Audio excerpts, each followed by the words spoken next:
سلامونه ګرانو کتونکو، هیله لرم چې تاسو به ټول روغ جوړ او خوشاله یاست. زه ستاسو کوربه اعظم خان مندوخیل، تاسو ګورئ وطن چینل.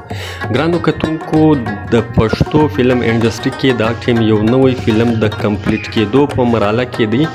ملنګي د ملنګي فلم ډایرکټر شاهد عثمان صاحب والا او د پښتو فلم انډسټري یو ځلانده ستوری، یو فلم سټار د جهانگیر خان په حواله تاسو سره خبرې کول غواړم. خو تر دې ټولو لمخه تاسو ته پکار دی زما چینل شیر کړئ، سبسکرایب یې کړئ، فالو یې کړئ او په خاصه توګه کمنټس باندې ولیکئ، نو ستاسو د کمنټس په ذریعه به زه پروګرام نورم ښایسته کړم. پښتو فلم انډسټري په یو زمانه کې ډیره د ترقۍ په خوا روانه وه، ډیره پر عروج وه. بیا یو بله زمانه داسې راغله چې دا له هغه عروج څخه د زوال په طرف باندې پښتو فلم انډسټري سفر شروع کړی. په دې ماحول کې مختلفو فلم سازانو دا کوشش شروع کړي چې دا انډسټري موږ بیرته بحاله کړو او دې ته ساه ورکړو. په هغو کې ډېر فلم سازان داسې دي چې تر نن تاریخه پورې د دوی دا کوشش دی چې موږ سینمې بیرته آباده کړو او کتونکو ته ښه فلمان ورکړو.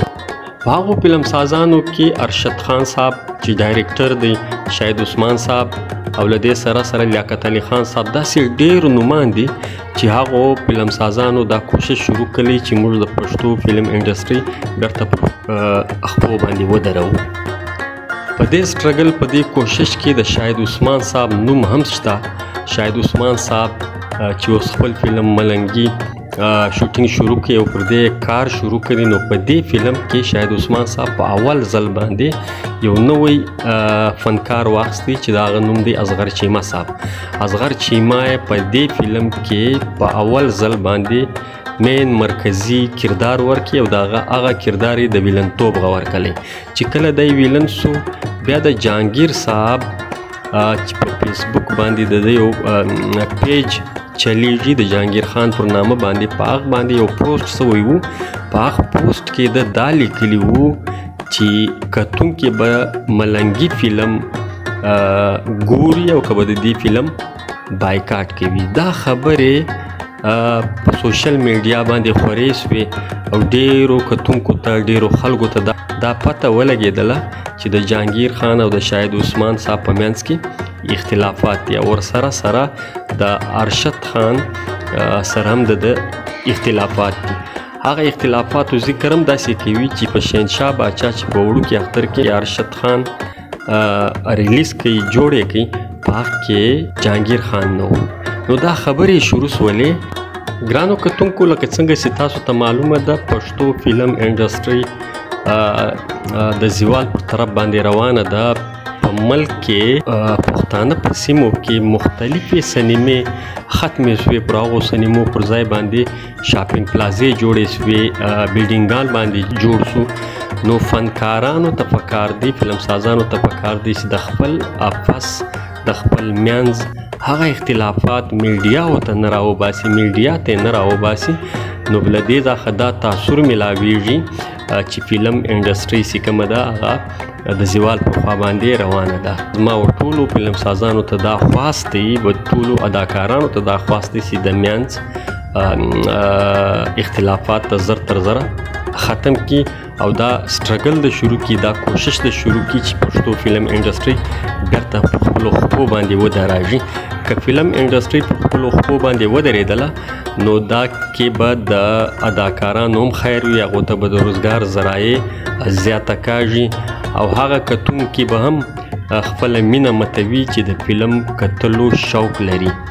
که زه دلته له تاسو سره یو بله خبر هم شیر کړم، د هر اداکار، که هغه شاهد خان دی، که هغه جهانگیر خان دی، که هغه عجب ګل دی، که هغه حسین خان سواتی دی، که هغه خالده یاسمین ده، که هغه نور فنکاران دي، د ټولو فنکارانو دا کوشش دی چې فلم انډسټري بحاله سي او کار دومره پکې زیاته سي چې هر یو فنکار پر خپلو خپو باندې ودرېږي او هغو ته د روزګار ذرایع میلاو سي.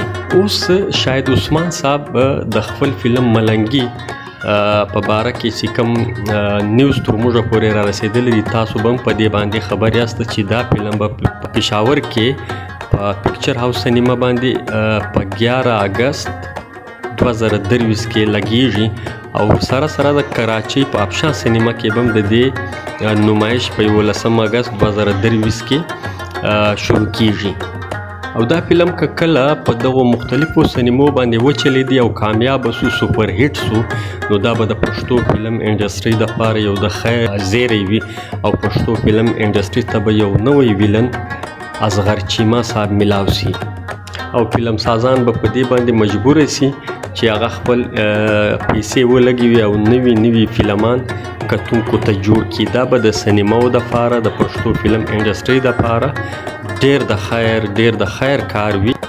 یوه خبره به له تاسو سره زه بل هم شیر کړم. د کراچۍ په ښار کې د فلم شوقین کتونکي چې دي هغه په دې انتظار دي چې کله به دا فلم راځي ملنګي او د سینما زینت به جوړیږي او موږ به دا فلم ګورو. ګرانو کتونکو دا و د ملنګي فلم په باره کې د شاهد عثمان صاحب په حواله او د فلم سټار جهانگیر صاحب په حواله ویډیو چې ما له تاسو سره شیر کړه. تر بل خوندور پروګرامه پورې مو پر لوی بادار سپارلی یاسته. د خدای په امان.